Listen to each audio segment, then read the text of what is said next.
Assalamualaikum warahmatullahi wabarakatuh.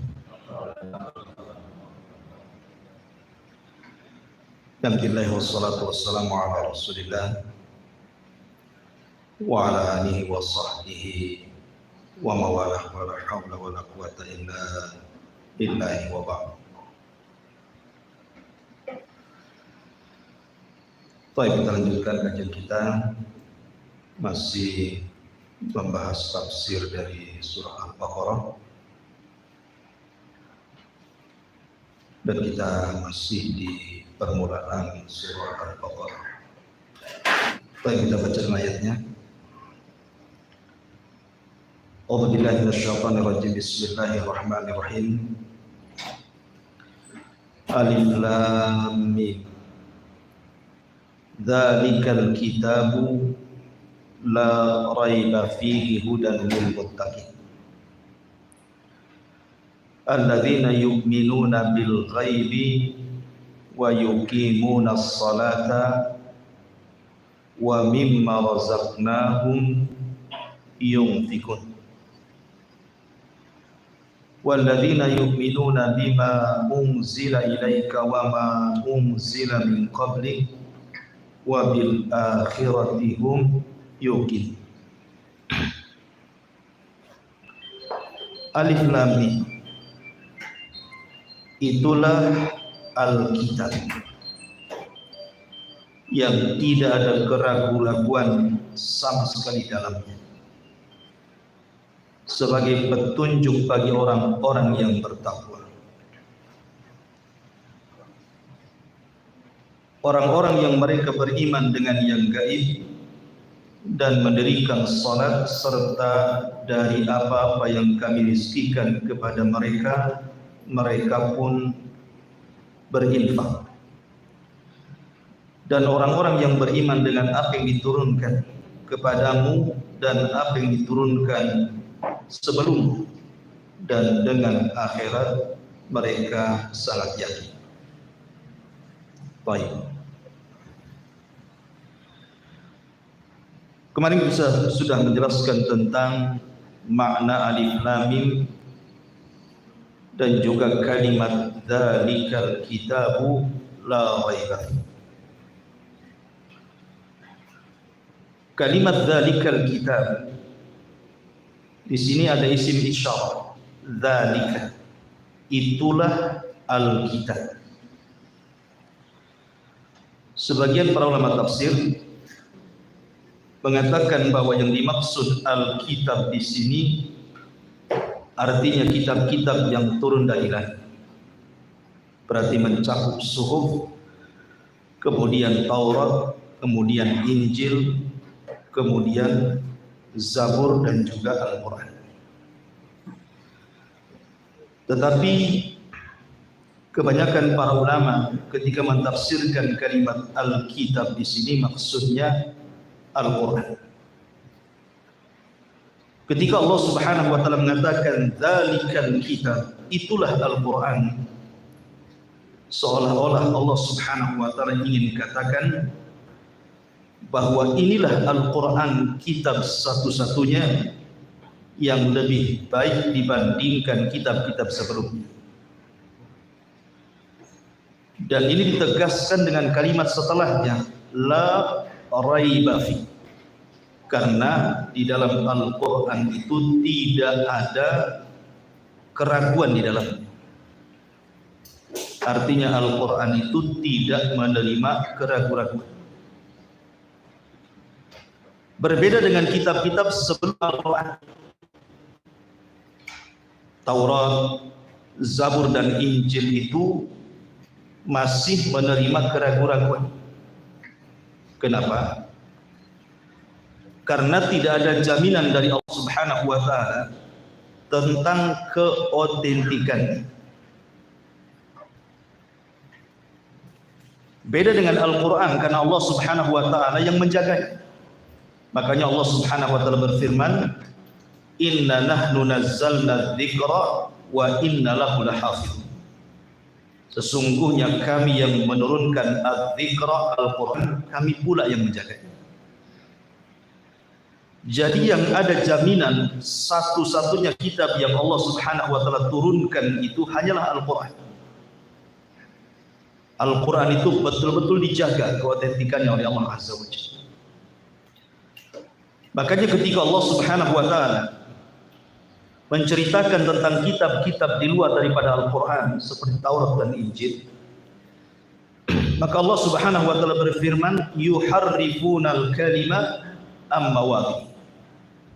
Kitab-kitab tersebut sudah ditahrif, sudah dipermainkan, dimasuk-masukkan kalam manusia ke dalam kitab-kitab tersebut.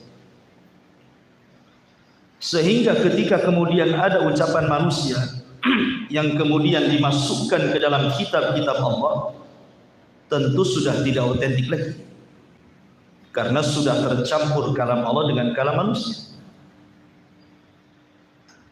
Dari sini menunjukkan bahwa tidak ada kitab langit yang Allah turunkan yang paling dijaga oleh Allah Subhanahu wa taala melebihi Al-Qur'an. Sebab kalau satu huruf saja bergeser dari tempatnya, itu langsung diketahui.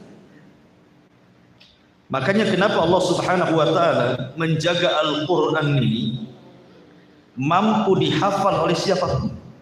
Anak kecil bisa menghafal, remaja bisa menghafal, orang dewasa bisa menghafal, orang tua juga bisa menghafal. Dan di dunia ini ribuan orang-orang yang menghafal Quran. Sehingga kalau seandainya di timur ada kesalahan, di barat pasti membenarkan. Di selatan ada kesalahan, pasti di utara ada yang membenarkan. Karena Quran itu bukan hanya terjaga secara tulisan, tetapi juga terjaga secara hafalan. Coba kitab-kitab yang lain, ada yang menghafal Taurat? Tidak ada. Sehingga karena tidak ada yang mampu menghafal Taurat, Taurat tidak bisa terjaga. Sehingga kalau ada orang yang kemudian melakukan penyimpangan, orang tidak tahu. Makanya dahulu Nabi Uzair dianggap anak Tuhan itu gara-gara hafal Taurat. Satu saja dianggap Tuhan. Apalagi Injil. Injil ini banyak versi, yang disepakati itu cuma 4 Injil kan? Sementara macam-macam Injil itu sampai 40 lebih. Sehingga terkadang satu Injil dengan yang lainnya itu berselisih. Maka dari sini kita katakan bahwa Al-Quran satu-satunya kitab yang terjaga keautentikannya. Makanya Allah memberikan kalimat dengan gunakan isim isyarah, dzalikal kitab, itulah Alkitab, seolah-olah itulah satu-satunya kitab yang lebih mulia, lebih terjaga dibandingkan kitab-kitab yang lainnya. Kenapa? La raiba fi, karena tidak ada keraguan-raguan di dalam. Apa maknanya? Maksudnya tidak ada keraguan di dalamnya. Makna kalimat tidak ada keraguan-raguan di dalamnya artinya begini, bahwa Al-Quran ini penuh dengan macam-macam isi. Isi Al-Quran itu kan macam-macam, Tuhan. Terkadang bicara tentang masalah Allah Subhanahu wa taala, wujud Allah. Maka ketika Al-Quran bicara tentang wujud Allah, maka kita tidak ragu bahwa Allah itu ada. Walaupun seandainya kita tidak bisa melihat, tapi kita yakin bahwa ketika Al-Quran menghabarkan tentang sifat-sifat dan nama-namanya, menunjukkan bahwa keberadaan Allah itu yakin ada. Karena Quran menceritakan, dan Quran itu mengajarkan keyakinan. Tidak ada keraguan. Jangan ragu kita tetapkan wujud Allah. Atau ketika Allah Subhanahu wa taala bicara tentang akhirat, ada padang mahsyar, ada hisab, ada timbangan, ada pembagian suhuf, ada titian siratal mustaqim, ada surga, ada neraka. Ini kan harus diyakini. Tidak boleh ada keraguan. Makanya Allah mengatakan semua isi kitab itu la raiba. Semua isi Al-Quran itu tidak ada keraguan-raguan. Kita harus yakin. Ketika Allah Subhanahu wa taala bicara tentang akhirat, kita harus yakin adanya akhirat. Ketika Al-Qur'an bercerita tentang alam kubur, kita harus yakin adanya alam kubur. Ketika Al-Qur'an bercerita tentang alam akhir, tentang adanya padang mahsyar, hisab, mizan, suhud sampai kepada surga dan neraka, maka kita harus yakin. Kenapa? La raiba fi, karena tidak ada keraguan isi Quran. Kita harus yakin. Atau umpamanya ketika Allah Subhanahu wa taala menceritakan tentang penciptaan langit dan bumi, Allah kan menghabarkan kepada kita bahwa Allah menciptakan langit dan bumi itu dalam 6 hari. Kita harus yakin.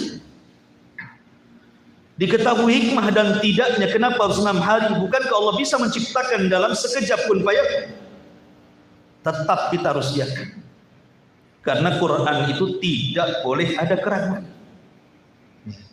Atau contohnya ketika Allah Subhanahu wa taala menceritakan tentang sifat-sifat orang-orang yang beriman dan apa yang dijanjikan kepada mereka. Sifat-sifat orang munafik dan apa yang dijanjikan kepada mereka. Sifat-sifat orang kafir dan apa yang dijanjikan kepada mereka. Maka kita harus yakin bahwa orang yang beriman akan masuk surga, orang munafik, orang kafir masuk neraka. Yakin kita. Jangan ragu-ragu gitu. Kenapa? Karena Al-Qur'an yang menjelaskannya dan Allah mengatakan la raiba. Lihat kalimat ini diletakkan di permulaan surah Al-Baqarah. Karena ini surat pertama yang diletakkan. Kita akan melewati setelah Al-Baqarah itu Ali Imran, An-Nisa sampai ke Qul A'udzu birabbin nas. Maka kita akan banyak melewati hal yang terkadang masuk di akal atau tidak. Sehingga di permulaan Al-Quran Allah sudah tegaskan bahwa isi Quran itu la raiba fi, tidak ada keraguan. Sehingga kita harus yakin semua isi Quran itu benar. Apa yang dihabarkan Allah Subhanahu wa taala semua kita benarkan.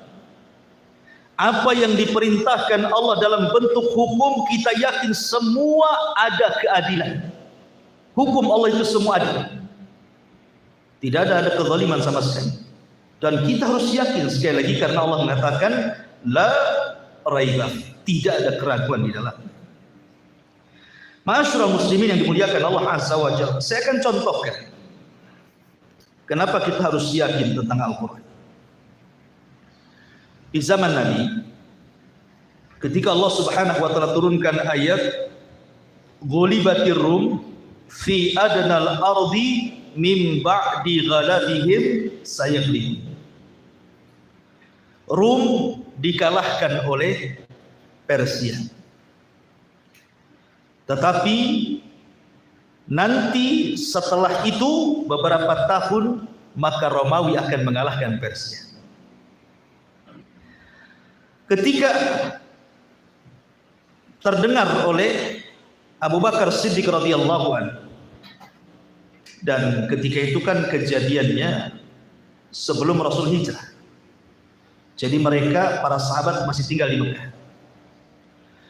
Terdengarlah oleh para sahabat dan orang-orang musyrik bahwa terjadi perang besar antara Persia melawan Romawi. Kalah pula Romawi.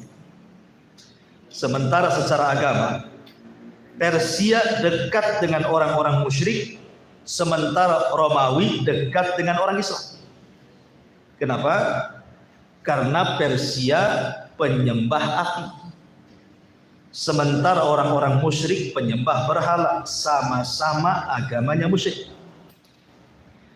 Sementara Romawi itu Nasrani, diturunkan kepada mereka kitab. Sama dengan kita juga diturunkan kepada kita kitab Al-Quran. Allah turunkan kepada mereka Injil, Allah turunkan kepada kita Al-Quran, sama-sama diberi kitab. Artinya Romawi lebih dekat ke Islam, sementara Persia lebih dekat ke musyrik. Terdengarlah Romawi kalah oleh Persia, sehingga orang-orang musyrik Arab itu senang sekali. Kemudian datang kepada para sahabat Rasul mengejek dan mengatakan, katanya kalian agama kalian paling benar, diturunkan kepada kalian kitab, Lah kenapa Romawi bisa dikalahkan Persia, maka sebentar lagi kami juga bisa mengalahkan kalian. Itu bahasanya orang-orang musyrik ini. Akhirnya Abu Bakar Siddiq radhiyallahu an datang kepada Rasul menceritakan tentang ejekan mereka. Maka ketika itu turun ayat ini. Ghulibatir Rum fi adnal ardi min ba'di ghalabihim sayaghlibun. Turun surah Rum. Ya. Ghulibatir Rum, ya sekarang Romawi dikalahkan. Sekarang Romawi dikalahkan. Tapi ingat, nanti beberapa waktu setelahnya Romawi akan mengalahkan Persia. Ketika turun ayat ini, Abu Bakar sangat yakin. Karena yang menghabarkan Allah, bukan Rasul yang bicara. Wa ma yantiqu anil hawa in huwa illa wahyun yuha. Gak mungkin Rasul bicara asal jeplak saja bahasa kitanya. Datang Abu Bakar kepada pembesar Quraisy. Ada yang mengatakan datang kepada Abu Jahal, ada yang mengatakan datang kepada Umayyah ibn Khalaf. Pokoknya salah satu dari pembesar Quraisy. Kemudian mengatakan, ya, memang sekarang Romawi kalah dengan Persia. Tetapi saya siap taruhan bersama kalian. Sebentar lagi Romawi pasti menyerang Persia dan Persia kalah. Ketika itu belum ada larangan taruhan judi. Belum ada judi, larangan judi belum ada. Ya. Akhirnya kemudian bertaruhlah Abu Bakar dengan salah seorang pembesar musyrik. Baik, sekian taruhannya, jangkanya berapa tahun?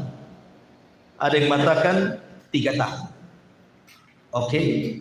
Kalau seandainya 3 tahun Romawi belum mengalahkan Persia, Abu Bakar, maka engkau akan menyerahkan sejumlah unta sekian dan sekian.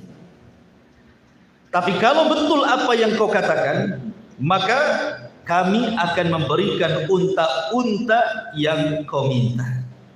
Terjadilah taruhan antara Abu Bakar dan pembesar musyrik. Sudah lewat 3 tahun, rupanya belum juga ada kekalahan. Sudah lewat 3 tahun nih. Datanglah Abu Bakar Siddiq kepada Rasul dan mengatakan, ya Rasulullah, kenapa Romawi belum mengalahkan Persia? Maka Rasul mengatakan, ya Abu Bakrin, kau harus yakin bahwa Romawi akan mengalahkan Persia. Sebaiknya kau datang lagi ke dia, tambah lagi taruhannya, tambah lagi tahunnya. Akhirnya Abu Bakar datang lagi, kemudian mengajak taruhan diperbanyak jumlah untanya, tapi diperbanyak jumlah tahun. Ketika kemudian terjadi hijrah, sementara taruhannya belum tahu siapa yang menang, siapa yang kalah. Ini pembesar Quraisy. Ketika mengetahui Abu Bakar mau hijrah ke Madinah kan itu, nanti gimana dengan taruhannya? Orangnya dah lari. Maka sebagai jaminannya Abu Bakar kemudian meletakkan salah satu putranya Abdurrahman ibn Abi Bakar. Kalau aku ada di Madinah, kau tinggal tuntut sama anak. Ketika kemudian sampai di kota Madinah, terjadi perang Badar. Rupanya yang taruhan dengan Abu Bakar itu mati pula di perang Badar. Dan setelah perang Badar terjadi peperangan Romawi dan Persia. Romawi menang, Persia kalah. Kata Abu Bakar, ya Rasulullah, kita sudah bertaruh. Orang yang bertaruh dah mati. Cemana dengan unta-untanya? Menang Abu Bakar. Karena setelah itu kan dilarang, tidak boleh taruhan. Maka kata Abu Bakar, ambil, tuntut ke anaknya. Maka Abu Bakar ngambillah di anak-anaknya, karena bapaknya sudah taruhan. Ya kan? Tapi syahidnya di sini betul-betul Romawi mengalahkan Persia. Itulah yang dikatakan la raiba fi. Tidak ada keraguan, pasti terjadi apa yang dihabarkan Quran itu. Itu maksudnya. Ma'asyiral muslimin yang dimuliakan Allah Azza wa Jalla, dzalikal kitabu la raiba fi hudan lil muttaqin. Bahwa Al-Qur'an itu adalah petunjuk bagi orang-orang yang bertakwa. Taib. Sekarang bagaimana dengan firman Allah Subhanahu wa taala? Syahru Ramadhan alladzi unzila fihi al-Qur'an huda lin-nasi wa bayyinatin minal huda wal furqan. Quran ini diturunkan di bulan Ramadan sebagai petunjuk kepada manusia. Di sini Allah mengatakan sebagai petunjuk kepada orang yang bertakwa. Ini gimana? Dalam Al-Baqarah seolah-olah dikhususkan bahwa Al-Quran itu hanya petunjuk bagi orang yang bertakwa. Tapi dalam ayat yang lain di Al-Baqarah juga bahwa Al-Quran itu bukan hanya petunjuk bagi orang yang bertakwa saja, tapi bagi seluruh manusia. Maka kita katakan, kata para ulama, bahwa kalimat hudan lil muttaqin, iya memang pada dasarnya Al-Quran itu petunjuk kepada semua manusia, tetapi yang mengambil manfaat dari Quran itu hanya orang yang bertakwa saja. Memang Quran itu petunjuk bagi manusia, tetapi yang mengambil manfaat dari Quran itu tidak semua manusia kan. Ada yang menerima Quran, ada yang menolak, ada yang beriman dengan Quran, ada yang kufur, ada yang menentang Al-Quran, ada yang taat dengan Quran. Jadi secara umum Al-Quran itu petunjuk bagi manusia, tapi yang mengambil manfaat dari Quran itu hanya orang yang bertakwa. Tidak semua mengambil manfaat dari Quran. Makanya Allah khususkan hudan lil muttaqin. Quran ini khusus hidayah bagi orang-orang yang bertakwa, karena mereka lah yang bisa mengambil manfaat daripada Al-Quran. Lalu siapa sih orang-orang yang bertakwa di sini? Maka orang-orang yang bertakwa dalam permulaan Al-Baqarah ini dijelaskan setelahnya sifat-sifatnya, tapi secara global. Orang-orang yang bertakwa di dalam ayat yang kita bahas di sini adalah orang-orang yang mereka menanamkan keimanan dalam hati, kemudian diungkapkan lewat lisannya, kemudian diaplikasikan lewat perbuatan. Itulah iman. Makanya dimulai walladzina yu'minun, orang-orang yang beriman. Dan iman itu artinya pembenaran hati, pengucapan lisan, kemudian dibentuk dalam perbuatan. Kenapa harus seperti itu definisinya? Supaya tidak mudah orang ngaku beriman. Kalau lisannya tidak sama dengan hatinya, perbuatan tidak sama dengan lisannya. Makanya kemudian dibuat definisi seperti itu. Lihat orang-orang munafik yang mengaku mereka beriman, tapi Allah dustakan keimanannya kan? Kenapa? Karena orang munafik itu antara lisan dan hati berbeda. Makanya munafik itu kenapa disebut munafik? Diambil dari kata nafak. Antum tahu nafak? Nafak itu kalau antum dari sini ke Nagoya, itu kan ada jembatan tuh, ada gorong-gorong di bawahnya kan, mobil masuk kan? Lah, gorong-gorong itu dalam bahasa Arab disebut nafak. Ya.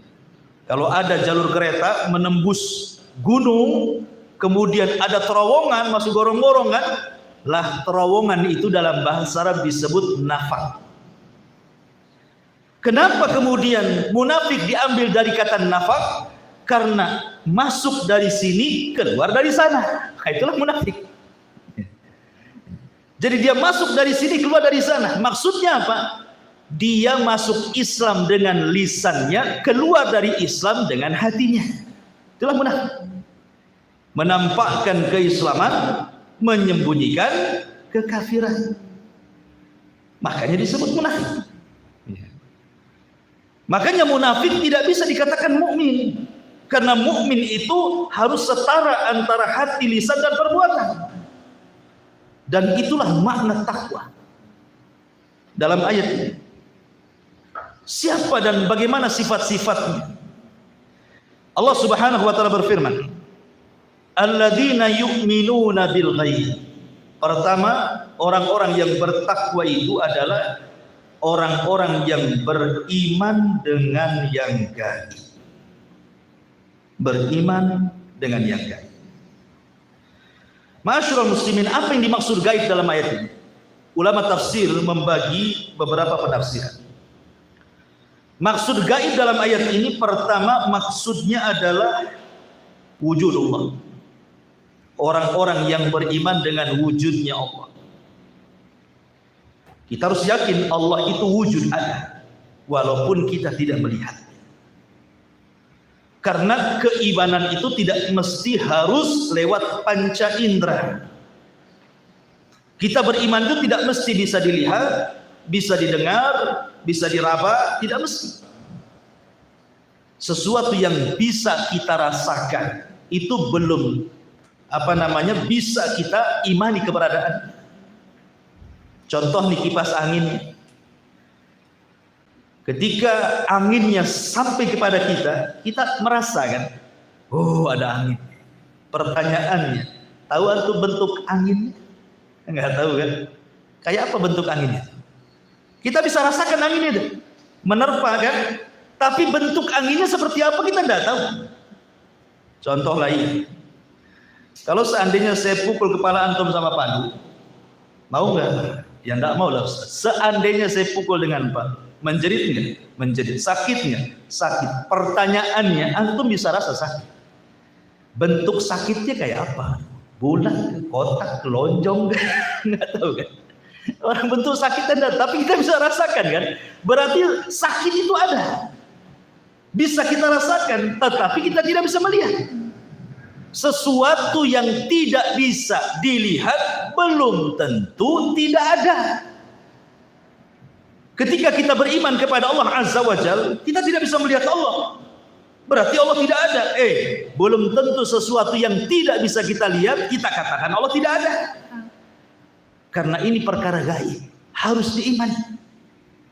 Contoh, ketika Abu Hanifah melakukan perdebatan dengan orang-orang ateis tentang wujud Allah Subhanahu wa ta'ala,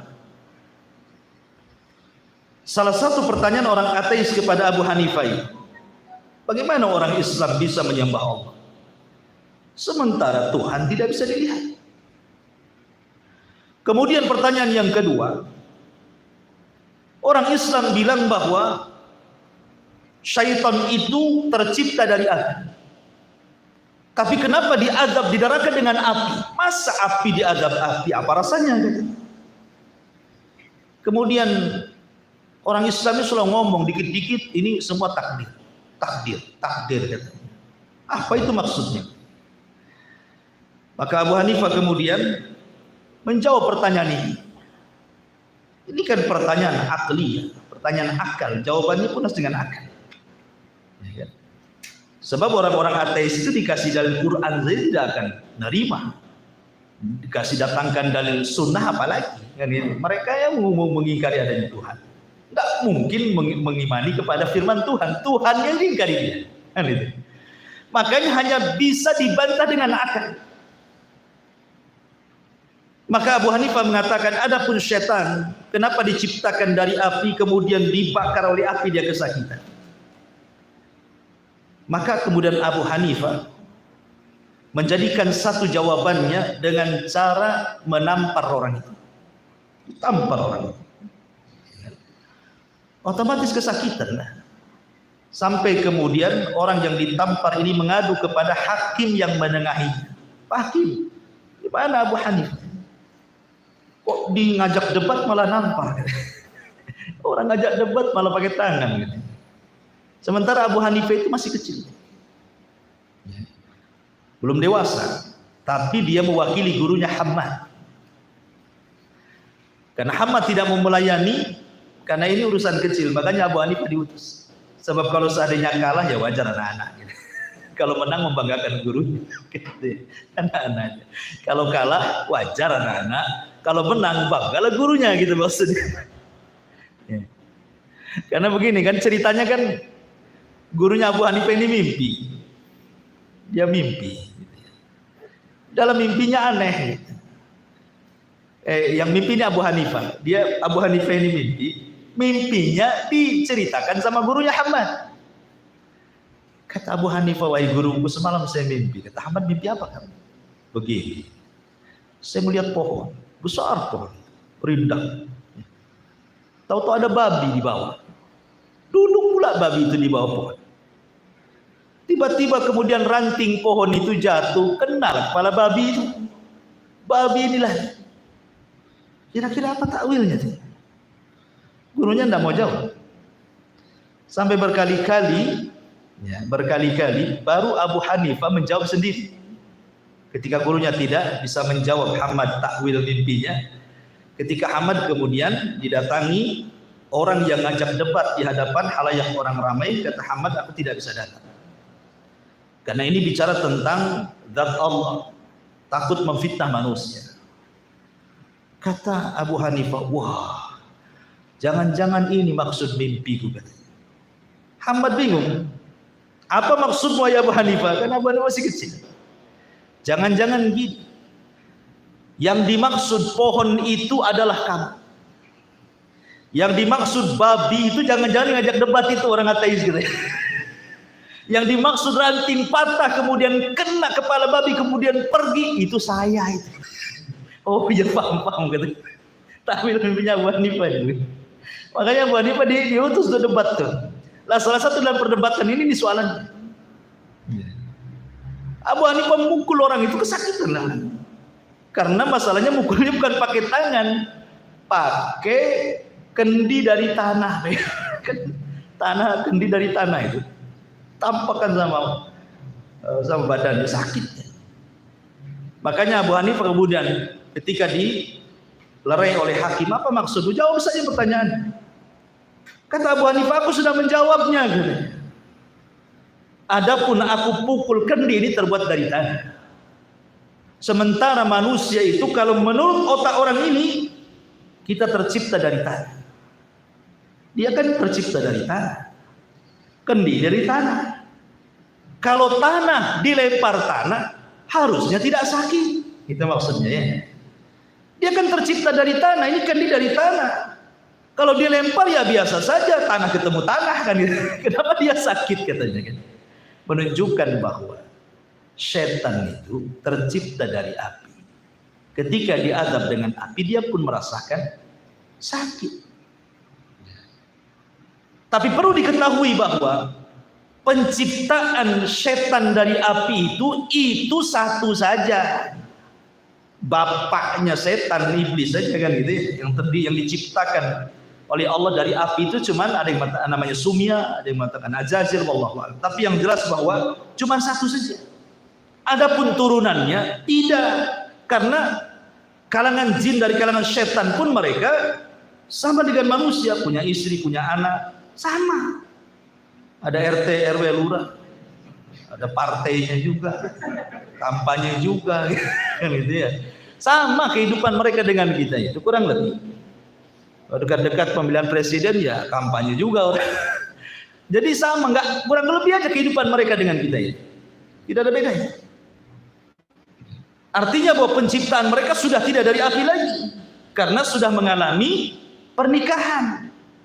Sama dengan manusia yang diciptakan dari tanah itu cuma satu Adam saja. Adapun anak turunannya bukan dari tanah lagi. Buktinya kalau antum teriris badan antum tidak keluar tanah, yang keluar darah kan begitu. Masyarul muslimin yang dimuliakan Allah Azza wa Jalla. Ini jawaban yang pertama. Jawaban yang kedua. Ketika aku pukul engkau dengan kendi tadi, bukankah kau merasakan sakit? Ya, jelas sakitlah. Pukul kau tak sakit, itulah sakit ya.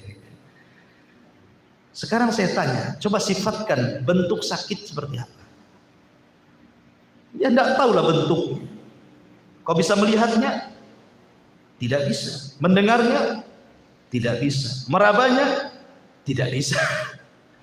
Sebagaimana engkau tidak bisa mensifatkan angin rasa sakit seperti apa karena engkau tidak pernah melihat, mendengar ataupun meraba, begitu juga Allah, Tuhan kita dan Tuhan kalian semua. Memang kita tidak bisa melihat, tetapi bukan berarti sesuatu yang tidak bisa dilihat tidak ada wujud. Nah, jadi ini debat akal dengan akal namanya. Tetapi dengan itu kan masuk di akal.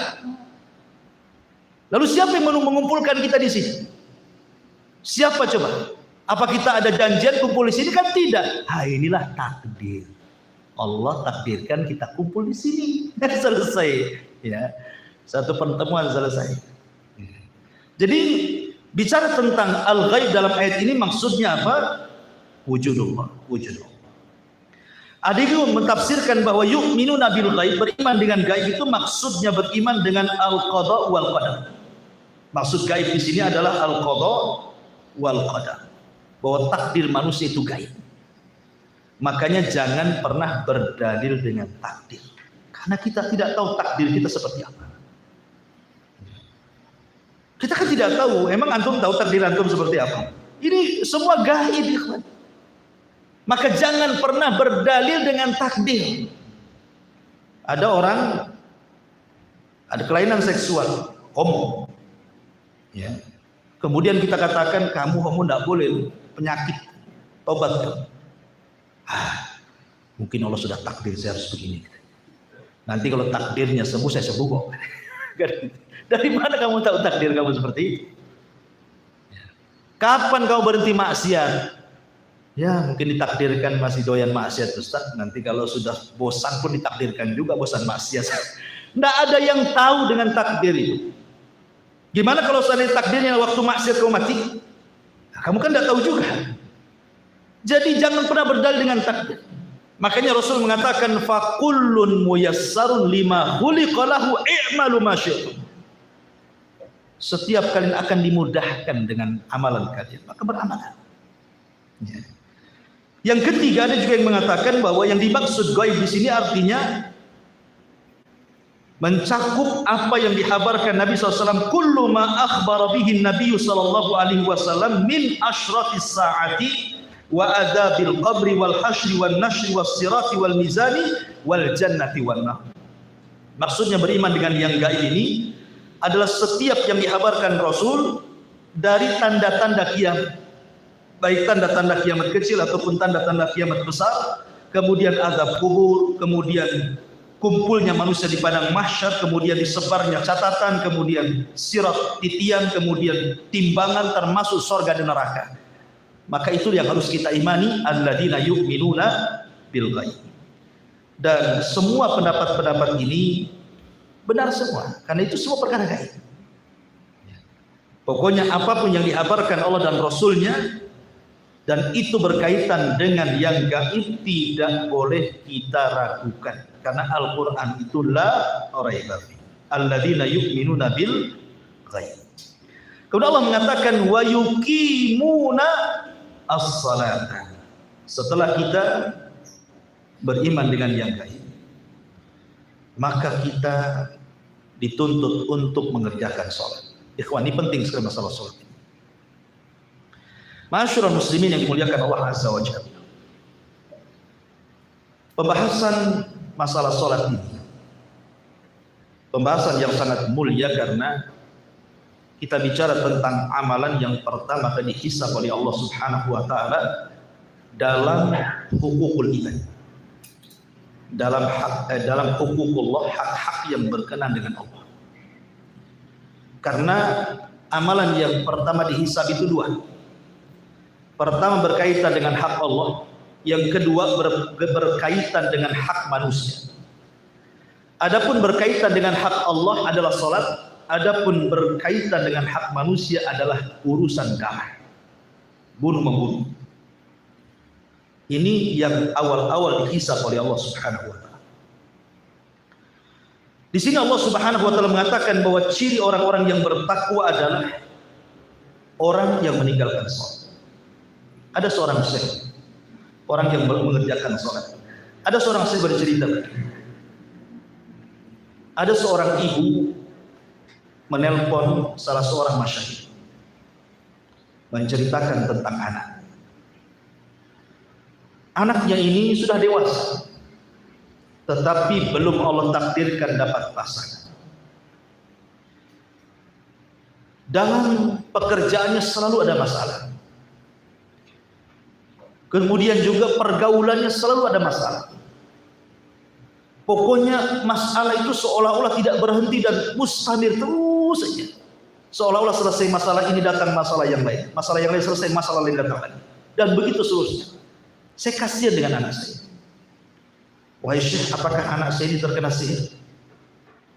Apakah anak saya ini terkena penyakit ain, penyakit mata? Atau anak saya terkena hasad manusia? Tolong berikan fatwa kepada agar aku bisa membimbing anak. Syekh mengatakan, yang pertama ditanya oleh Syekh, wahai apakah putramu sholat? Yang pertama yang ditanya Syekh ini adalah, apakah putramu sholat? Kata ibu ini, demi Allah wahai Syekh, masalah ada. Sejak kecil memang aku tidak pernah mendidik dia sholat. Sampai sekarang dia tidak pernah sholat, padahal muslim. Maka Syekh mengatakan, jangan-jangan penyebab kesulitan putramu itu karena putramu tidak sholat. Kemudian Syekh mengatakan, sholat ini hablun bainal abdi wa rabb. Dia adalah tali yang menghubungkan seorang hamba dengan Allah. Makanya sholat disebut sholat diambil dari silah. Silah itu tali penyambung. Sholat disebut sholat itu karena sholat itu bicara tentang hubungan hamba dengan Allah. Makanya disebut sholat. Ketika tali penghubung hamba dengan Allah putus, berarti hamba ini terlepas dari Allah Subhanahu wa Ta'ala. Ketika terlepas hubungan antara dia dengan Allah karena terputus talinya, berarti terputuslah penjagaan Allah dengan hamba tersebut. Boleh jadi anakmu seperti ini karena suka meninggalkan sholat. Karena orang yang tidak sholat, dari permulaan dia bangun saja, dia sudah melakukan dosa besar yang Allah dimaksiati di situ. Dia bangun pagi, dia meninggalkan sholat fajar. Berarti bangun dari tidur saja, dia sudah melakukan dosa besar. Dosa paling besar setelah syirik. Melebihi dosa-dosa yang lainnya. Bayangkan bangun tidur dia sudah melakukan dosa sebesar-besarnya dosa setelah kesyirikan. Bagaimana akan diberkahi hidupnya? Karena orang yang meninggalkan sholat secara sengaja itu ikhwan, dosanya lebih besar dibandingkan berzina. Dosanya lebih besar dibandingkan membunuh. Dosanya lebih besar dibandingkan minum khamr. Dosanya lebih besar dari dosa-dosa. Sebutkan dosa apa? Jangan syirik saja. Karena ada kaidah para ulama, meninggalkan yang wajib lebih besar dosanya dibandingkan mengerjakan yang haram. Sholat kan wajib, ditinggalkan lebih besar dosanya dibandingkan Anda melakukan yang haram, judi, zina, khamar dan yang lain. Bayangkan, awal mulai bangun saja sudah maksiat. Tengah hari maksiat, sore hari maksiat, malam hari maksiat lagi. 5 kali sehari anakmu melakukan dosa besar yang Allah dimaksiati di situ. Bagaimana anakmu akan berkah hidup? Baik, jawabannya kan mantap. Masyaallah muslimin yang dimuliakan Allah Azza wa Jalla. Saya akan sebutkan 10 dosa. Semua bahaya. Dan ini bagi anda-anda yang dengar di YouTube juga ibrah, bisa disebar dan antum bisa sebarkan ke yang lain. Bagaimana dosa orang yang meninggalkan sholat itu? Ya man tarikas sholat isma. Dengarkan orang yang meninggalkan sholat. Pertama, orang yang meninggalkan sholat dan terus menerus seperti itu, hakikatnya dia setiap hari mendapatkan ejekan dari syaitan. Dia diejek oleh syaitan. Bagaimana bentuk ejekan?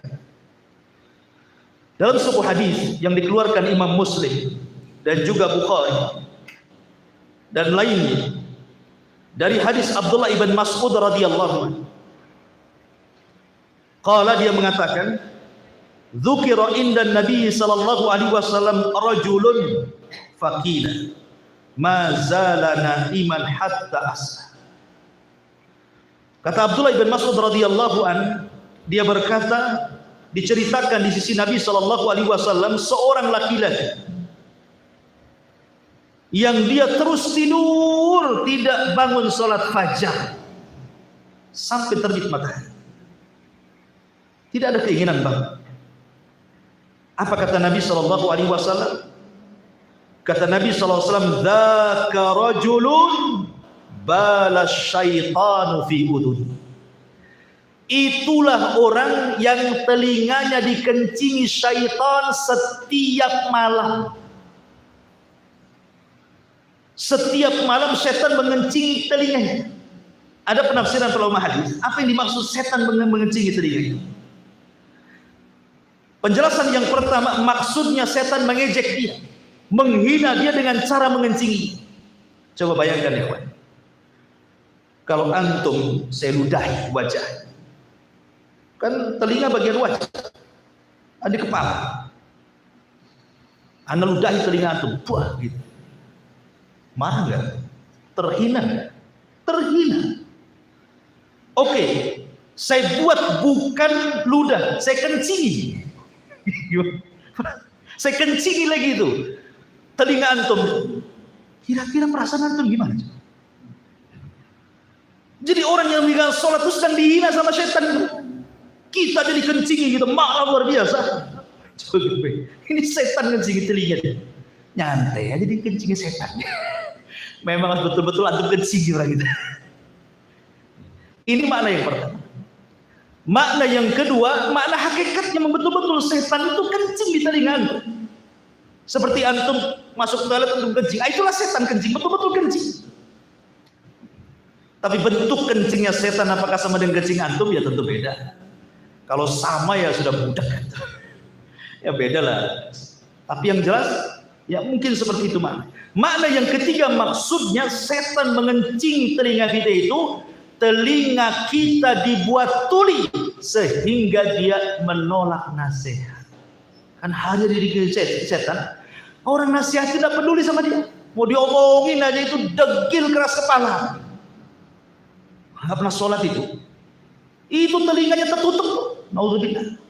Coba bayangkan, ini orang-orang yang meninggalkan sholat seperti ini hukuman. Ini satu. Yang kedua, orang yang meninggalkan sholat, maka di pagi harinya sampai siang harinya sampai sore harinya Allah buat dia tidak punya semangat hidup. Allah buat dia tidak punya semangat hidup, malas, kemudian banyak masalah yang tidak tahu sebabnya kenapa. Kok ada aja masalah itu? Sebabnya nggak tahu apa, tahu ada masalah saja. Dalilnya mana? Sebutkan dalam hadis Nabi SAW dari Abu Hurairah radhiyallahu anhu. Hadis ini dikeluarkan Imam Bukhari. Nabi SAW bersabda, "Yaqidu syaitanu ala qafiyati ra'si ahadikum idza huwa nam thalatha uqad. Yadribu kulla uqdatin 'alaika laylun tawil farhun. Fa in istayqadha fa dzakara Allah in hallat uqdatu. Fa idza tawadda'a in hallat uqdatu. Fa idza shalla in hallat uqdatun fa asbaha nasyitan tayyiban nafsi wa illa asbaha khabithan nafsi kaslan." Lihat.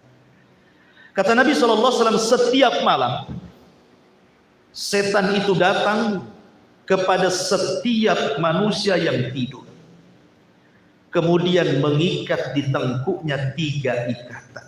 Ingat paradigma barat, ketika bicara tentang otak di kepala, maka mereka akan mengatakan otak itu hanya 2, kiri dan kanan.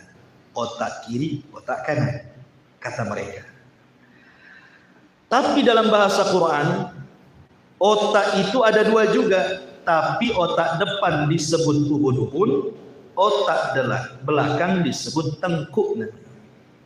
Itulah bahasa Quran. Ubun-ubun itu di tangan Allah, nasiyatin biyad. Ubun-ubun manusia itu di genggaman Allah. Setan tidak bisa mengganggu otak depan karena di tangan Allah. Sehingga setan itu hanya bisa mengganggu otak belakang. Diikatlah otak kita itu 3 ikatan. Kemudian dibuatnya dia malas dan tidur terus. Ketika hampir mendekati subuh, maka setan akan membisikkan di telinganya dan mengatakan, lailun tawilun farhud, tidurlah, malam masih panjang. Gitu ya. Itu lagunya setan.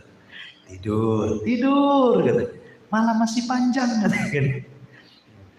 Tetapi kalau dia lawan bisikan itu, bangun dia. Maka ketika bangun dia langsung berdoa, alhamdulillahilladzi ahyana ba'dama amatana wa ilaihi nusyur. Hilang 1 ikatan. Fa idza tawadda, dia langsung wudu, hilang 2 ikatan. Fa idza shalla in halat uqdatun, ketika dia salat hilang 3-tiganya. Apa kata Rasul? Fa asbaha nasyitan thayyiban nafsi. Di pagi harinya maka dia akan semangat, punya semangat hidup, jiwanya akan baik dan tidak tersentuh masalah. Makanya kawan, kita bisa rasakan kalau antum bangun di sepertiga malam, walaupun antum capek, ya kan, capek, antum bangun tahajud sampai sholat fajar sampai subuh, adalah ngantuk-ngantuk dikit. Tapi ketika sudah agak pagi, jam 7, jam 8, hilang ngantuknya itu. Nggak ada perasaan lemah. Itu bisa rasakan. Coba saja. Nggak ada. Tetap aja sama dengan orang yang tidur full. Bahkan terkadang ada orang yang tidur full. Bukan full lagi, full gitu ya. Saking tidur lagi. Udah tidur ya jam 8 malam, bangun jam 7. Sarapan, tidur lagi, bangun duhur, habis duhur lemes ya badannya. Loh, padahal tidurnya berjam-jam itu. Kenapa? Ini hadisnya. Kalau dia tidak asbaha khabisan nafsi kaslah. Kalau dia tidak melakukan seperti itu, tidak bangun berzikir, tidak wudu dan tidak sholat subuh, jadilah jiwanya buruk, banyak masalah, tidak tahu sebabnya, dan jadilah dia pemalas. Lihat orang yang meninggal shorting, sehari 3 ikatan, 2 hari 6 ikatan, 3 hari 9 ikatan, 100 hari tak ruwet ikatan. Cuma, nah itu murah ikatan, benar gitu. Itu makanya orang nggak sholat itu masalah itu. Ini satu. Yang kedua, yang ketiga, ya, ikhwan, ini yang lebih ngeri. Ketika Nabi SAW di Isra Mi'rajkan dari hadis Samurah bin Jundab, dan hadis ini juga dikeluarkan Imam Bukhari, semua riwayat Bukhari. Jadi ketika Nabi SAW suatu ketika dibawa oleh 2 malaikat, Rasul sedang tidur. Tiba-tiba dalam mimpinya, dan mimpi Nabi itu wahyu. Ingat, mimpi Nabi itu wahyu. Karena terkadang wahyu itu lewat mimpi. Seperti Ibrahim bermimpi menyembelih anaknya, ya harus betul-betul disembelih karena mimpi Nabi itu wahyu. Makanya ketika setan datang kepada Ibrahim, ya Ibrahim, atadbahu ibnataka li ajli ru'ya. Ibrahim, kau mau menyembelih anak gara-gara mimpi? Mikir dong, kata Ibrahim. Enggak jawab, ambil batu dilempar. Allahu Akbar. Jadi mimpi para nabi itu wahyu. Kata Nabi SAW, ataniya lailata atiyan, datang 2 malaikat malam semalam membawa diri. Kemudian 2 malaikat mengatakan kepadaku, intolik, maka aku berjalan bersama. Sampai ketika ada sebuah tempat yang paling tinggi, aku tidak sanggup berjalan.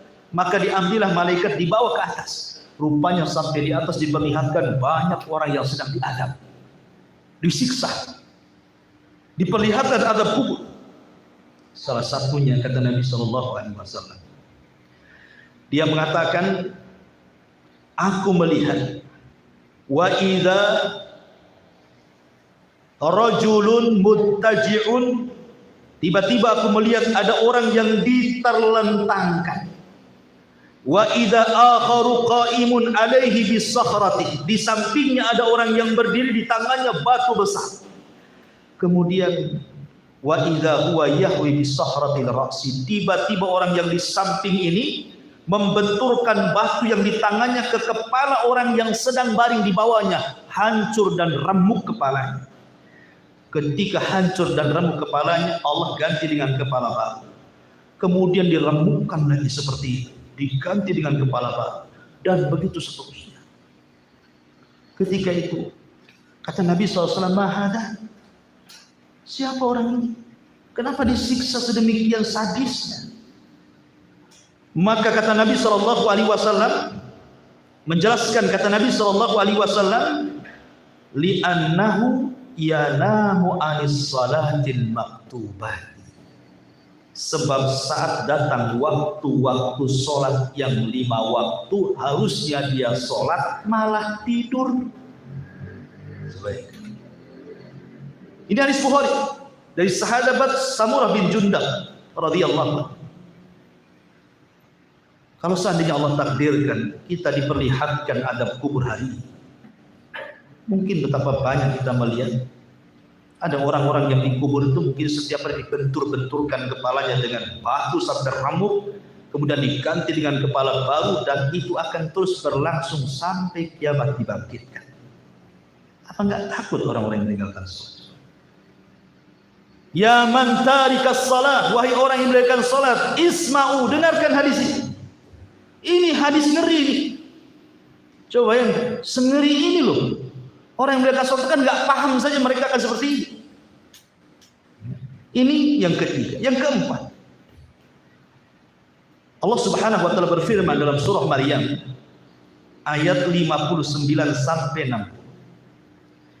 Allah mengatakan, fa khalafa min ba'dihim khalfun adha'us salata wattaba'us syahwata fasawfa yalqauna ghayya. Maka akan datang sekelompok orang di akhir zaman yang mulai meremehkan sholat dan banyak mengikuti syahwat, maka mereka akan dilempar yalqauna ghayya, ke tempat yang disebut dengan ghayya. Apa ghayya? Ulama tafsir mengatakan ghayya adalah wadin fi jahannam khabisan khabisa ta'mih ba'ida qa'rih. Ghayy itu artinya adalah satu lembah di dalam neraka jahanam yang sangat busuk sebusuk-busuknya dan sangat dalam sedalam-dalam. Jadi orang yang meninggalkan sholat disediakan satu tempat dalam neraka jahanam dalam bentuk lembah yang menakutkan. Dan ayat ini surah Maryam 59 sampai 60 ini diperkuat dengan surah Al-Ma'un. Allah mengatakan fawailun lil musallin alladzina hum an salatihim sahun alladzina hum yurau. Wail, neraka wail bagi orang-orang yang salat yang mereka lalai dalam salatnya dan suka riya dalam salat. Apa itu wail? Kata para ulama, wail itu adalah wadin fi jahannam, sebuah lembah di neraka jahanam, yahwi fihil kafiru arba'ina kharifa qabla an yablugha qa'rahu. Kalau seandainya ada orang kafir jatuh dari titian siratal mustaqim, itu baru sampai dasar di lembah yang disebut dengan wail itu selama 40 musim atau 40 tahun baru sampai di dasar. Itulah wail. Sampai disediakan sama Allah bentuk wail, ghayy, lembah yang menakutkan, neraka jahanam yang jahanam sendiri ketakutan dengan lembahnya. Setiap hari dia meminta perlindungan kepada dari lembahnya itu. Padahal lembahnya ada di dalam jahanam, jahanamnya ketakutan. Kan luar biasa. Ini yang nomor 4. Yang nomor 5, dan ini yang paling bahaya, jangan sampai kita dihukum seperti ini. Salah satu nikmat terbesar pada hari kiamat, ikhwan, adalah ru'yatullah, memandang Allah Subhanahu wa taala. Tidak ada nikmat yang lebih besar di akhirat, melebihi daripada sorga itu sendiri. Padahal kalau cerita sorga itu malah ainun ra'at wala udhunun samiat wala khatara ala qalbi bashar, kan? Sorga itu kenikmatannya tidak bisa dilihat, didengar, dirasakan, dipikirkan pun tidak bisa kita. Saking nikmatnya. Tapi ru'yatullah, melihat wajah Allah, jauh lebih nikmat dibandingkan sorga itu sendiri. Makanya ketika Allah Subhanahu wa taala datang kepada penduduk sorga dan mengatakan, saluni ma syi'ta, hadza yaumun masjid. Minta-minta lagi, apa yang kurang? Lihat bagaimana karimnya Allah Subhanahu wa taala. Apa yang kurang? Minta-minta, ini hari tambah nikmat kepada kalian. Maka ahlu sorga mengatakan, alam tubayyid wujuhana wa tudkhilana al-jannah wa tubaiduna 'anil nar. Bukankah kau sudah memutihkan wajah kami, kau masukkan kami ke surga, kau keluarkan kami dari neraka? Ini sudah cukup ya Allah. Sudah cukup. Maka kemudian Allah mengatakan, tidak, aku akan beri nikmat yang jauh lebih besar daripada surga. Dibuka tabirnya yang merupakan cahaya. Semua penduduk surga melihat wajah Allah, semua berteriak dan mengatakan, demi Allah tidak ada nikmat yang lebih besar dibandingkan melihat Allah. Akan tetapi tarikus sholat, orang yang meninggalkan sholat, maka mereka tidak akan melihat Allah.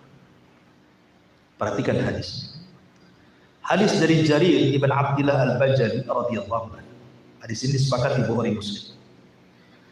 Kunna inda Nabi sallallahu alaihi wasallam fa nadhara ila al-qamari lailata badr.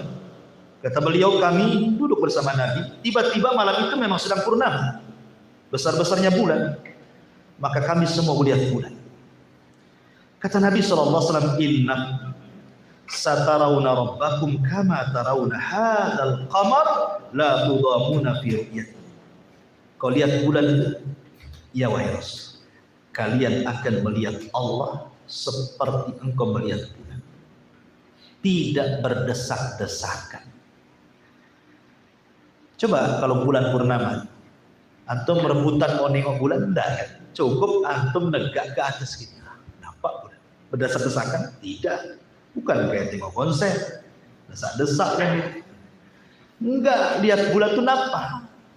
Jadi melihat Allah seperti itu, bukan diserupakan Allah dengan bulan, tetapi diserupakan melihatnya. Karena Allah ya bukan bulan. Bulan itu makhluk. Kemudian kata Nabi sallallahu alaihi wasallam, fa in istata'tum alla taghlibu ala salatin qabla tulu'i syamsi wa qabla ghurubiha faf'al. Kalau kalian ingin melihat Allah, kalau kalian mau, maka jangan pernah kalian terkalahkan untuk sholat sebelum terbit matahari, maksudnya sholat subuh, dan sholat sebelum terbenam matahari, maksudnya sholat asar. Kalau kalian ingin melihat Allah, jaga dua sholat. Kemudian Rasul membacakan ayat wasabbih bihamdi rabbika qabla tulu'i syamsi wa qabla al-ghurub, surah Qaf ayat 39. Lihat bagaimana Nabi luar biasa ya. Terhalangnya ru'yatullah gara-gara meninggalkan sholat fajar dan sholat asar. Terutama sholat fajar, jangan ditinggalkan. Ada seorang pembesar Israel, Yahudi. Dia bicara tuh di sosial media, televisi, tentang peperangan antara Islam dengan Yahudi. Seolah-olah dia membenarkan akan terjadi peperangan. Bahkan dia membocorkan rahasianya. Kalau seandainya orang Islam itu sampai sholat subuh, sholat fajar, dan jumlah mereka sama dengan sholat Jumat, maka mereka akan mengalahkan kita. Ini ucapan mereka. Kalau seandainya sholat subuh itu jumlah yang sholat sama dengan jumlah sholat Jumat, kita akan kalah. Kenapa orang Yahudi mengatakan seperti itu? Di akhir zaman, kalau kita cerita tentang Al-Mahdil Muntadhar, Imam Mahdi yang kita tunggu-tunggu, Muhammad bin Abdullah, Dan Imam Mahdi bukan orang Indonesia. Ada tuh yang ngomong bahwa Imam Mahdi itu akan keluar di Nusantara. Imam Mahdi yang mana? Orang mana itu? Orang Medan itu orang Jawa? Orang Batak? Orang Hanoi? Imam Mahdi itu munculnya di Madinah, di Mekah, di Baiat di Mekah, antar dua rukun. Jadi ketika cerita Imam Mahdi, Dajjal ini kan banyak pengikutnya. Permulaannya saja sudah 70.000 orang Yahudi Asfahan Iran. Belum lagi bangsa Mongol, Turk, belum lagi orang-orang Arab jahil, belum lagi kaum wanita. Macam mungkin 2/3 dunia akan ikut Dajjal nanti di akhir zaman. Dan Dajjal tidak dibunuh dan tidak bisa dibunuh kecuali Rasulullah Nabi. Maka Imam Mahdi dan pasukannya tidak bisa melawan Dajjal. Terpaksa mereka harus sembunyi di Bukit Tur. Mereka dikepung, bersembunyi di Bukit Tur. Saking lamanya mereka di Bukit Tur sampai kelaparan, sampai kepala kerbau lebih berharga dibandingkan tumpukan emas. Karena yang mereka butuhkan bukan emas, makan. Saking lapar. Akhirnya pasukan Imam Mahdi mengatakan, kalau kita ini seperti ini terus kelaparan, mungkin kita akan mati kelaparan. Kita ini prajurit tentara. Lebih baik kita mati syahid dibandingkan mati kelaparan. Maka kemudian mereka datang pada Imam Mahdi, bagaimana kalau besok kita serang saja Dajjal? Apapun yang terjadi, apa kita mati syahid lebih mulia bagi kita? Maka Imam Mahdi pun kemudian setuju. Baik, kita berangkat setelah sholat fajar. Ya. Sholat fajar dulu. Berangkat setelah sholat fajar. Maka ketika betul-betul di pagi hari itu, azan dikumandangkan. Setelah selesai azan, menunggu waktu qomat, langit gelap, segelap-gelapnya. Tiba-tiba ada cahaya dari langit. Rupanya Isa bin Maryam turun diapit 2 malaikat dan rambutnya seperti baru dibasahi, menetes, dan hawa mulutnya bisa membunuh orang Yahudi sejauh mata memandang. Akhirnya Isa pun turun. Kemana? Ke Bukit Tur. Ketika kaum muslimin siap-siap sholat fajar, sholat subuh. Kata Al-Mahdi kepada Isa bin Maryam, karena mereka sudah tahu sifat-sifatnya yang sudah disifatkan Nabi kan. Makanya kemudian Imam Mahdi mengatakan, taqaddam ya Allah, silahkan wahai Ruhullah, wahai Isa, maju. Tapi Isa mengatakan, di kulli qaumin, tidak, setiap kaum itu ada imam saja. Maka Imam Mahdi yang mengimami Isa jadi imam, untuk membantah bahwa Isa bukan anak Tuhan, Isa bukan Tuhan, Isa bukan 3 di antara Tuhan. Asal Tuhan jadi makmum, sudah gimana ceritanya? Ya. Jadi imam saja tidak mungkin Tuhan itu. Tuhan itu diibadah, bukan dia beribadah. Dan untuk membantah orang Yahudi yang mengatakan qatalna Masih ibn Maryam, kami sudah membunuh Isa, dia masih hidup, turun dia. Ya kan? Akhirnya sholat subuh. Selepas sholat subuh berangkat mereka. Dajjal dibunuh Isa bin Maryam, dan orang Yahudi dikalahkan dengan jumlah yang sedikit, sehingga mereka kocar-kacir, tunggang langgang, sembunyi di batu-batu, ngomong, hei muslim, di sini ada orang Yahudi, bunuh dia. Sembunyi di balik pohon pula ngomong, wahai muslim, ini ada orang Yahudi, balik saya, bunuh dia. Semua makhluk bicara kecuali satu pohon bisu tidak mau ngomong lindungi Yahudi. Pohon itu disebut Gharqad. Gharqad itu bukan pohon cemara. Ada yang mengatakan pohon cemara. Sampai saya dengar dulu ada yang fatwakan serampangan untuk menebas pohon cemara se-Indonesia. Itu pohon Gharqad. Gimana cerita? Bukan pohon Gharqad itu. Di sini bocor pula ke Israel. Makanya orang Israel banyak-banyak nanam pohon Gharqad hari ini. Suatu ketika orang Palestina menyerang dengan layangan api.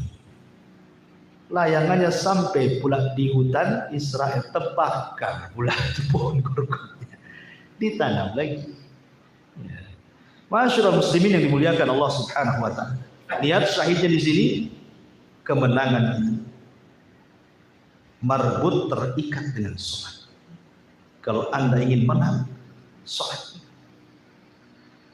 Mana dalilnya? Dalilnya orang azan. Hayya 'alal falah. Hayya 'alal falah. Apa arti falah itu? Menang arti. Ayo kita menang. Nggak mau. Kan gitu ya. Ayo kita menang. Moh kata orang Jawa. Ayo kita menang. Embung kata orang Sunda. Ya gimana? Dia aja dulu. Diajak menang nggak mau. Ingin angan-angannya Islam ingin berpuasa. Sholat pun tidak. Kemenangan itu marbut bil falah. Kemenangan itu marbut bis salat, terikat dengan salat. Makanya panggilannya hayya 'alal falah. Jadi kalau kita ingin menang salat, itu maksudnya. Karena di antara panggilannya itu adalah falah, hayya 'alal falah, ayo kita menang. Ternyata sampai di masjid yang salat orang tua semua. Gimana bisa menang? Udah aja enggak ada yang ke masjid. Ma'asyiral muslimin yang dimuliakan Allah Azza wa Jalla. Baik. Kemudian yang keenam, disediakan neraka khusus. Bayangkan, disediakan neraka khusus orang yang tidak sholat. Apa nerakanya? Saqar. Allah mengatakan, "Ma salakakum fi saqar." Kenapa kalian bisa masuk neraka saqar kata Allah? Apa jawaban penghuninya? Lam nakum minal musallin. Karena kami tidak sholat. Sampai dikhususkan neraka loh bagi orang yang meninggalkan sholat. Kemudian yang ketujuh, hidupnya nggak akan tenang, saya katakan tadi. Ada saja masalah, tak tahu sebabnya, susah mengurainya, tidak tahu ujung pangkalnya, tidak ada penyelesaiannya. Masih ada saja masalah, ngeluh. Lihat Allah mengatakan, Innal insan khuliqa halu'a. Sesungguhnya manusia diciptakan suka mengeluh. Idza massahu syarru jazu'a. Apabila ditimpa kesusahan makin mengeluh. Wa idza massahul khairu manu'a. Apabila didapatkan kebaikan harta pelit kikir na'udzubillah. Setelah itu Allah katakan illal musallun, kecuali orang salat. Alladzina hum 'ala salatihim da'imun, yang dalam sholatnya tidak pernah meninggalkan. Nggak akan ngeluh hidupnya. Ya. Kalau orang tidak sholat ya seperti ini, ngeluh saja. Kalau ditimpa musibah makin ngeluh. Yang dimarahi Allah pula dimarahi. Kenapa aku terus ya Allah? Kenapa gak si anu saja? Si aku saja. Apa nggak ada lagi objeknya? Allah dimarahi. Kalau dikasih harta banyak, bukannya syukur, pelit, medit gitu. Pokoknya ngeluh saja. Illal musallin, kecuali orang sholat nggak akan ngeluh-ngeluh. Ya. Kemudian yang nomor 8, orang yang tidak sholat ini khawatir dia jadi munafik. Di antara sifat munafik itu adalah malas sholat. Kata Nabi SAW sendiri mengatakan dalam Al-Quran, Innal munafiqina yukhadi'una Allaha wa huwa khadi'uhum. Wa idza qamu ila sholati qamu kusala yura'una an-nas wa la yadhkuruna Allah illa qalila. Dalam surah An-Nisa 142 Allah mengatakan orang-orang munafik itu suka menipu Allah, padahal Allah yang tipu mereka. Jangan salah. Ya. Mereka maunya nipu Allah, tapi mereka tidak sadar mereka sedang ditipu Allah. Orang munafik, mereka itu kata Allah Subhanahu wa taala, fa idza qamu ila sholati qamu kusala. Seandainya pun salat malas-malas. Seandainya pun salat itu ya malas-malas, terpaksa gitu. Dan mereka tidak mengingat Allah kecuali situ. Dan Rasul mengatakan, afdhalus salati 'alal munafiqin salatul isya wa salatil fajr. Seberat-berat salat bagi orang munafik itu adalah salat isya dan salat fajar. Enggak mau orang itu salat isya dan fajar orang munafik. Kemudian yang nomor 9. Ini lagi yang bahaya. Orang yang tidak salat, maka dia satu neraka dengan Fir'aun, satu neraka dengan Qom, satu neraka dengan Haman, dan satu neraka dengan Ubay ibn Khalaf. Semua orang kafir, orang jahat-jahat. Mau satu neraka dengan Fir'aun? Siapa yang mau satu tenaga dengan Fir'aun? Kadang-kadang adalah seorang artis itu, naudzubillah. Ya. Dia redo kalau masuk neraka. Gak apa-apa saya masuk neraka. Biar ketemu artis ini, artis itu, artis luar negeri disebutnya namanya. Alhamdulillah. Biar ketemu artis ini, artis itu, pemain sepak bola ini, pemain sepak bola itu. Kan. Alhamdulillah, gila ini wanita. Semoga Allah gilakan sekali. Makin gila kan ya. Masa ada orang ngomong ini? Mana akal? Jangankan masuk neraka. Coba jadi kamu tuh masukkan ke lilin. Kuat nggak sejam taruh jarinya di lilin? Terbakar semua. Apalagi neraka. Itu api dunia itu satu bagian daripada 70 bagian panasnya api neraka. Hanya satu bagian dikeluarkan ke dunia. Itu udah bisa membakar dunia. Gimana yang 69 ya? Jadi, memang kadang-kadang ketua kepalanya orang depan. Jadi Nabi SAW mengatakan, dikeluarkan dari Imam Ahmad. Kata Nabi SAW dari sahabat Abdullah ibn Amr ibn As radhiyallahu anhu, "Man lam yuhafid 'alaiha lam yakun lahu nurun wala burhanun wala najatun wa husyira yaumal qiyamah ma'a fir'auna wa haman wa qarun wa ubay bin khalaf." Dalam hadis Nabi SAW, siapa yang tidak menjaga salat 5 waktu maka tidak akan diberikan cahaya, tidak akan diberikan bukti dan tidak akan diselamatkan, dan mereka akan dikumpulkan pada hari kiamat bersama Fir'aun, bersama Haman, bersama Qarun dan bersama Ubay bin Khalaf. Naudzubillah. Dikumpulkan dengan orang-orang kayak ini. Itu yang gak sholat. Kemudian yang terakhir, ini yang paling ngeri. Ngeri sekali.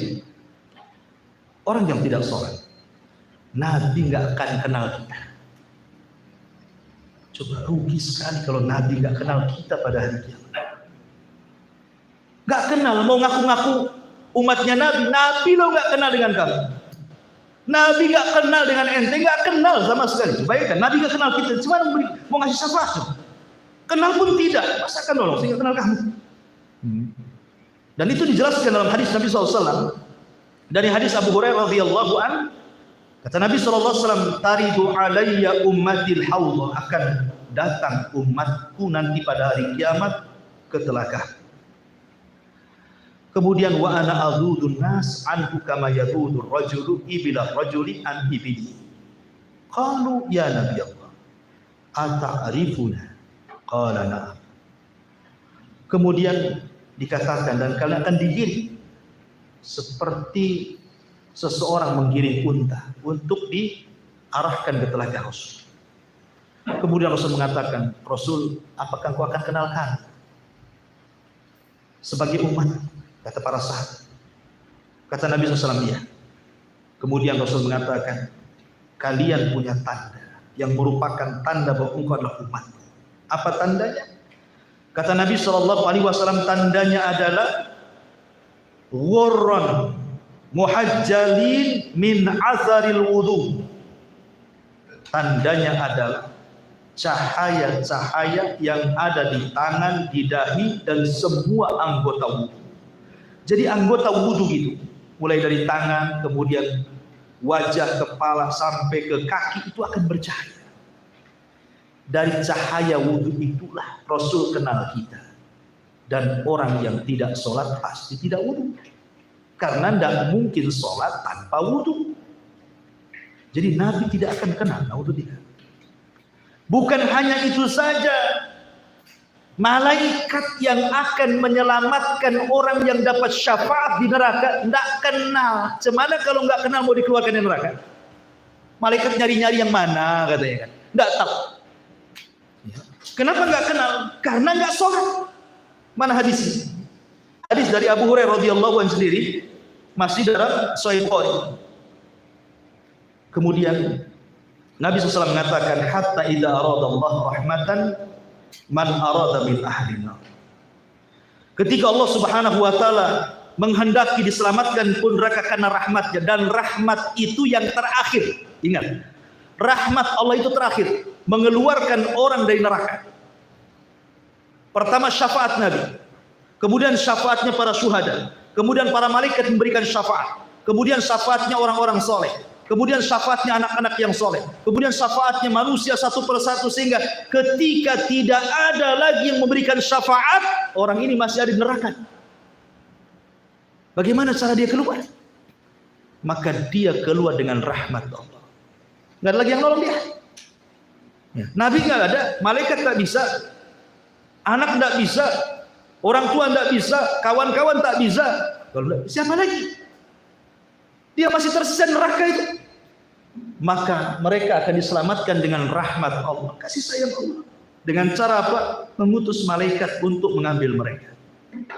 Bagaimana caranya malaikat mengambil mereka, dan bagaimana cara tahu harus orang itu yang diselamatkan? Maka Nabi SAW mengatakan, ya'rifunahu bi athari sujud wa harramallahu 'alan nar an ta'kula athara sujud. Mereka dikenali para malaikat dengan bekas sujudnya, karena Allah mengharamkan bekas sujud dimakan api neraka. Orang yang suka sujud itu akan diharamkan untuk dimakan api neraka. Malaikat mengeluarkan mereka karena tahu dari mana, bukan dari namanya, tapi dari jidat dia yang suka wudu, yang suka sholat. Coba bayangkan, kalau antum pahami 10 perkara ini, apa nggak ngeri orang meninggalkan sholat? Makanya kenapa di permulaan Al-Baqarah, setelah kita beriman dengan yang gaib, yang ditekankan kedua adalah wa yuqimuna shalah. Baru satu kalimat lagi. Gak apa-apa, kemalaman nanti. Apa berarti sampai di sini? Lanjut. Oke, satu ayat lagi. Bukan satu ayat, ayat sedikit. Wa mimma razaqnahum yunfiqun. Wa mimma razaqna, dari apa yang kami rizkikan. Maksud rizki itu artinya setiap yang bisa dimanfaatkan, itu namanya rizki. Baik benda, baik uang, baik pakaian, benda apa sajalah, selama bisa dimanfaatkan disebut rizki. Ya. Apapun yang bisa dimanfaatkan itu rizki. Lah, apapun yang bisa dimanfaatkan boleh kita sedekahkan. Ikhwan, kalau kita membahas sedekah, maka kurang lebih dengan masalah salat juga, ikhwan. Banyak keutamaan yang akan diraih.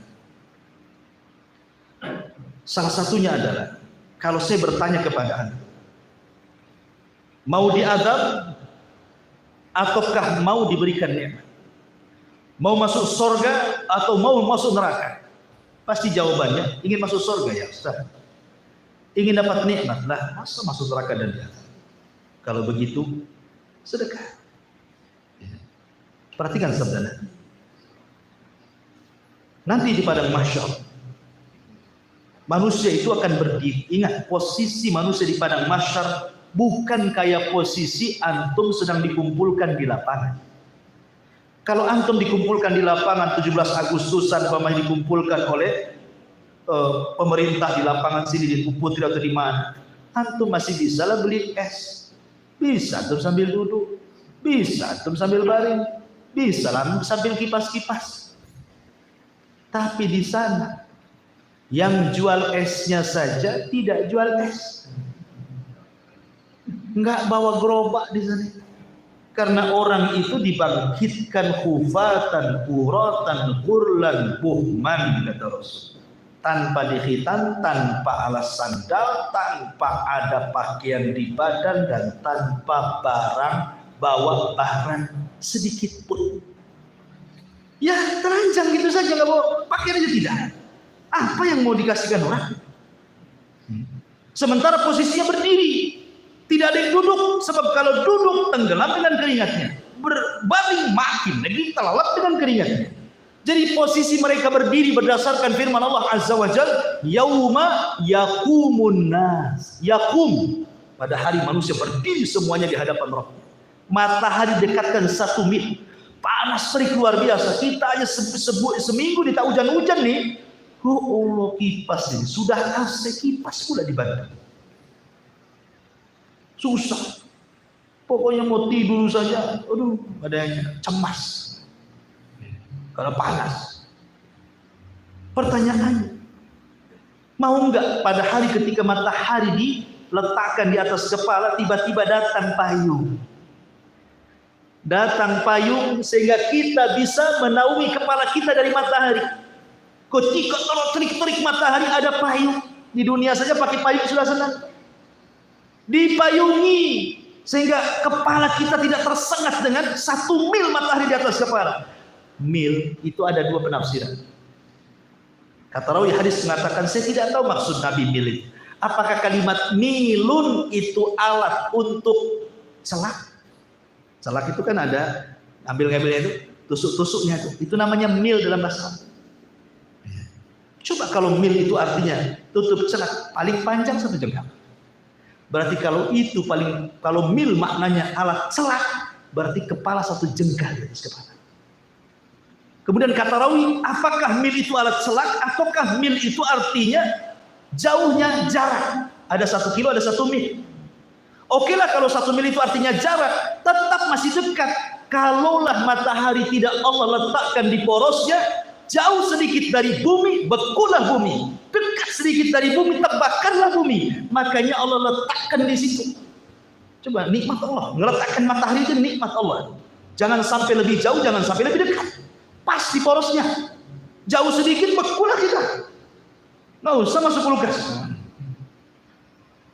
Kalau dekat-dekat pula terbakar semuanya. Makanya pas itu nikmat, meletakkan saja dia. Allah itu mengkira-kira luar biasa. Itu nikmat. 1 mil, tiba-tiba ada payung naungi kita dari matahari. Kata Nabi SAW, kalau Anda ingin dapat payung sedekah, sab'atun yudhilluhumullahu fi dhillih yauma la dhilla illa dhilluh. 7 kelompok yang akan mendapatkan naungan di hari yang tidak ada naungan kecuali naungan Allah pada hari kiamat.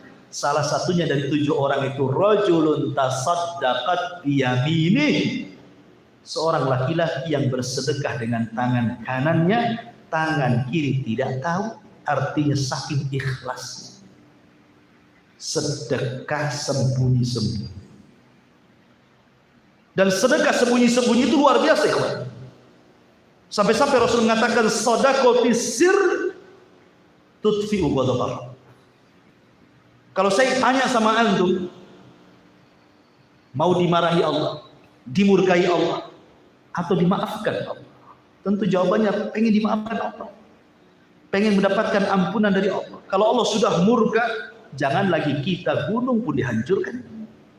Kalau murka, jangan lagi kita laut pun ditumpahkan. Kalau Allah sudah murka, bintang dijatuh-jatuhkan, langit digulung, kiamat ditegakkan. Itu kalau sudah murka. Pertanyaannya, antum mau dapat murka atau tidak? Kalau tidak ingin mendapatkan murka, sedekah. Kenapa? Karena Rasul mengatakan shadaqatu sir tudfi'u ghadab. Sedekah yang sembunyi-sembunyi itu menahan murkanya Allah. Jadi kalau Allah murka dengan kita, supaya jangan murka, sedekah. Bahkan yang lebih hebat lagi, kalau antum banyak masalah, nggak tahu sebabnya, kok susah kalian keluar dari masalah ini. Buka bisnis bangkrut, buka jualan gulung tikar, baru kawin cerai, baru bangun rumah besoknya roboh kena angin badai. Pokoknya banyak masalah saja, pokoknya banyak kali masalah. Pertanyaannya, mau enggak antum diberikan kemudahan, dihilangkan masalahnya, hidupnya tenang, senang? Maka saya katakan sedekah. Karena Nabi SAW yang mengatakan sana'ul ma'ruf taqi masari as-su. Sana'ul ma'ruf, melakukan kebaikan dengan sedekah, tidak mesti dengan uang. Sedekah itu dengan tenaga, yang penting kan berbuat baik. Ya, ada orang pengen barangnya diangkat, kita angkat. Kemudian kita jalan ada batu, ini kalau roda motor dikena batu guling bahaya, ambil ke sampingkan, gitu ya. Itu kalau batu diambil ke sampingkan, kalau dompet diambil masuk kocak. Itu kan sana'ul ma'ruf. Artinya bahwa apa kan sedekah itu kan tidak mesti dengan uang kan, dengan tenaga. Ada tetangga lagi hamil butuh kendaraan, antar ke rumah sakit, antar, apa susahnya? Itu sedekah. Sana'ul ma'ruf, sedekah itu. Taki akan melindungi kita. Dari apa? Masari as-su. Apa masari as-su itu? Kata para ulama, masari as-su itu artinya sesuatu yang Nabi SAW berlindung darinya. Seperti tenggelam, seperti jatuh dari ketinggian, seperti terbakar, seperti mati su'ul khotimah, seperti kesusahan-kesusahan dunia lainnya. Harusnya antum ditabrak tidak tertabrak, harusnya antum menabrak tidak jadi nabrak, antum harus jatuh tidak jatuh. Tiba-tiba bangunan runtuh, antum di sampingnya tidak mati. Ya. Harusnya kemudian antum naik kapal, kapalnya tenggelam, antum pula selamat. Itu maksudnya. Harusnya antum su'ul khotimah, husnul khotimah pula. Jadi semua kesulitan-kesulitan itu dimudahkan, kata Rasul. Sana'iul ma'ruf taki masari as-su. Hebatnya sedekah, luar biasa ini. Dan ingat ikhwan, terkadang kalau orang itu tidak paham tentang mana sedekah. Sedekah itu, yang butuh itu bukan orang miskin sama kita. Itu kesalahan. Kalau kita sedekah itu kayaknya dia yang butuh saya. Kan gitu ya? Kalau ada orang minta-minta, kayaknya kok dia butuh kali dengan saya. Kalau ada masjid minta, kayaknya masjid yang butuh saya. Kalau ada pesantren nyebarkan infak, kayaknya pesantren yang butuh saya. Kalau ada orang susah minta, kayaknya orang itu yang butuh saya. Jangan, cara paradigmanya itu hilangkan tuh kalimat itu. Yang butuh itu bukan mereka sama kita, kita yang butuh mereka. Yang bersedekah itu yang butuh. Jadi orang yang bersedekah itu sangat berhajat kepada orang miskin, kepada fakir miskin, kepada anak yatim, kepada masjid yang membangun, kepada madrasah, pesantren atau apa saja. Kita yang butuh mereka, bukan mereka butuh sama kita. Kan itu kan paradigma yang salah itu. Kenapa? Tadi contoh-contohnya. Orang yang bersedekah tidak diwafatkan kecuali husnul khotimah. Kembali ke siapa? Ke kita. Supaya kita di jalan selamat. Supaya rumah tangga kita sakinah mawaddah warahmah. Supaya di kantor kita adem-adem ayam tidak masalah. Supaya di jalan kita tidak memuji orang. Supaya dalam urusan itu dimudahkan. Itu kembali ke kita loh itu. Coba kalau nggak ada orang miskin, antum mau sedekah sama siapa? Masih untung ada orang miskin. Jadi kita yang butuh kepada mereka. Jangan salah, ini paradigma ini aneh orang bersedekah. Jadi orang kaya itu yang butuh orang miskin, bukan orang miskin butuh orang kaya. Karena sedekah itu kembali manfaatnya bukan ke orang yang kita sedekahi, tapi ke kita yang bersedekah. Nah, itu paradigmanya diganti. Jadi masyaallah muslimin yang dimuliakan Allah Azza wa Jalla, intinya bahwa terlampau banyak kalau kita cerita tentang keutamaan sedekah juga waktu, ya.